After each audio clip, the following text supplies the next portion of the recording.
Aka mashina tanlaysizmi, o'g'lingizni tanlaysizmi?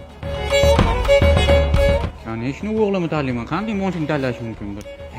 Bizlar Haval M6 mashinamiz aka 100 km 6 litr benzin sarflaydi. Bu mashinamiz foydali taraflaridan biri. Sizning o'g'lingiz qanaqa foydali tarafi bu? Bizi o'g'il bir kunda 100 litr suv ichadi, 6 marta tualet boradi. Ana shu foydali taraf. Mashinamiz abagrev zinalar bo'lib qishda mazza qilib issiqqinada ketasiz. Bu foydali tarafi. Siz o'g'lingizdan nima foydali tarafi bor? Biz o'g'il foydali tarafi qishda no'g'at sho'rvan uraylarda uya kirib ko'rpan tekin qizdiradilar. Ana shu. Aka, yana bir qulaylik tarafidan biri Haval M6 mashinamizni to'lovini 50% ni to'laysiz. Qolgan 50% ni 2 yil foizsiz to'lashingiz mumkin. Endi ayting, shunda ham o'g'lingizni tanlaysizmi yo mashinani tanlaysizmi? Baribir o'g'lim tanlayman. Chunki aka men 20 yil buni o'stirdim, yemay yedirdim, ichmay ichirdim.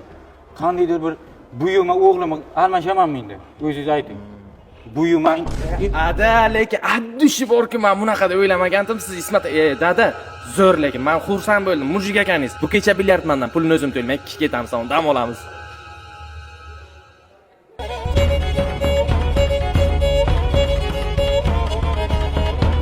Uni hangimga